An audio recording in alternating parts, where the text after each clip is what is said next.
But first, let's take a look at what's happening right now. The fire in Lahaina completely wiping out the harbor there. Right now, access to emergency communication in West Maui is still limited.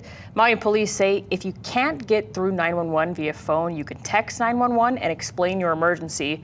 And the connection could take a month to fix. I'm sad to report that just before coming on this, it was confirmed we've had 6 fatalities that we were able to confirm. And we are still in a search and rescue mode. And so I don't know what will happen to that number. We've had many dwellings, businesses, structures that have been burnt, many of them to the ground, mostly in our Lahaina neighborhoods in our Lahaina area. The county says right now the primary focus is saving lives. Its second focus is to save as much property as possible. Haima is also helping. We did get support from the active duty military, providing helicopters to Hawaii County.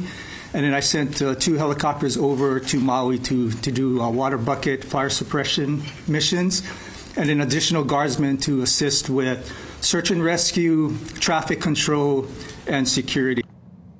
The Hawaii National Guard was activated last night, and Hawaii is getting federal funds to help deal with this emergency situation. And the state is also asking visitors to avoid unnecessary travel to Maui and to leave the island. With more on that is KITV4's Jeremy Lee. He joined us now live from Kahului Airport this afternoon. And Jeremy, what's it like there? Well, it's beginning to pick up. It's not that different than any busy day here in Kahului at the airport. As you can see, the lines are beginning to build all the way up to the TSA pre-check as well. $19 flights have been offered by Southwest, and there were still some on Hawaii Airlines as well. Very much it is a collective effort to get people off island and somewhere else. Some have had more success than others. Now, I spoke to a couple from Canada that really said something that hit home. A lot of travelers here are very aware of the cost to locals. They said to me they don't want to think that their trials and tribulations here at the airport are anything compared to those who either lived, worked, or had businesses on Front Street. We did have a chance to speak to a business owner who is sleeping with his sons in a U-Haul this last night, and that's going to be in a later broadcast this evening. But again, people very aware of the toll to locals, what this has meant. But there have been some minor inconveniences, some confusion that comes with the territory, of course, and that has meant delays from 12 hours to even 24 hours. Not only that, listen to what happened when a group got routed here from Honolulu, and they wanted to have their flight changed so they didn't have to come to Maui. It didn't work out the way they planned. Listen to what they told me.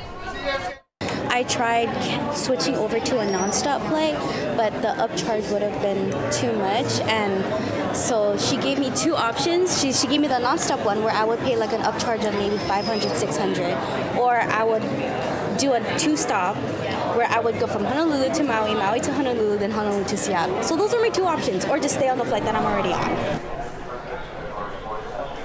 This is the TSA pre-check line, which you can see is even quite bustling. And then over here behind me, there's a park. It's a little blown out there, but there are people who are laying down and just waiting for the next 12 hours or so whenever they can get a flight. But again, people that I spoke to, very cognizant of the toll that has taken on locals. One couple told me that they were very aware that the workers at their hotel lived in Lahaina, and the future was unknown to them as far as how their family was, their family's house, and so many Ohanas going through a lot. And a lot of the travelers that I spoke to, despite the little delays, little meaning 12 to 24 hours, they know that there is a much more difficult road ahead for some others who are local here. And they wanted me to know that they felt and understood that. So that's all we have for now. We're going to have a lot more here from Kahului Airport. Reporting live, Jeremy Lee, KITV4 Island News.